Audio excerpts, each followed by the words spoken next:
Ethiopia Part 2. Let's get it. These pictures are for definition purposes only. So you had a man called Noah, right? He was an albino or albino, right? He had 3 sons. One of his sons was called Ham, the darkest son of Noah. Then he had a second son called Shem, and he had a third son called Japhet.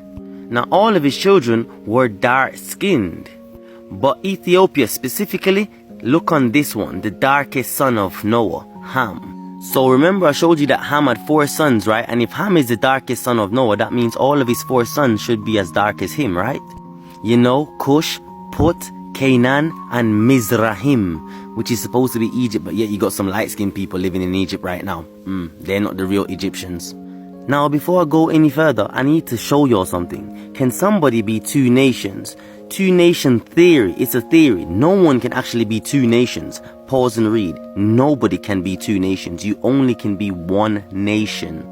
So if you can only be 1 nation, how is he 2 nations? How can he be an Ethiopian king because his father is an Ethiopian and you are the seed of your father? That makes him an Ethiopian, but at the same time come from the lineage of David. Somebody told a lie. Rastafarians, I'm sorry my brothers. He's a liar. So Africa was called the land of Ham. You know, Noah's son, and he split it up between his 4 sons, and then they gave it to their children. And the sons of Ham called it Akibulan. Let me prove this. Who named Africa? The word Africa was initiated by Europeans and came into Western use through the Romans after 3 Punic battles. So after the Caucasian conquered the land of Ham, aka Akibulan, you know, with this guy, Leo Scipio Africanus, who defeated Hannibal. You know Hannibal, the so-called African general?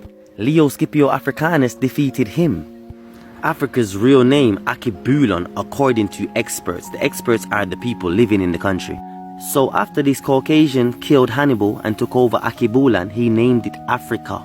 So first of all, Jamaican, Peter Touch, and if you delete that song, yeah, Mama Africa, you actually call a man Mama. And for the people who don't understand Jamaican patois, when you say Mama Africa, you're actually calling a white man your mama. Light bulb. Remember, it was a Caucasian general who named Africa Africa, so you're calling him your mama.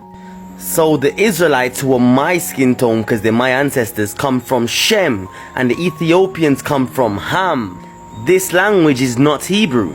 You Ethiopians captured Shem's children, Negroes like me, and sold us to the white man. Then you copied our Torah and put light-skinned people in it. When the word Ethiopian means dark skin. That's why you got a place in the United Nations. Because you sold the Negroes, children of Shem.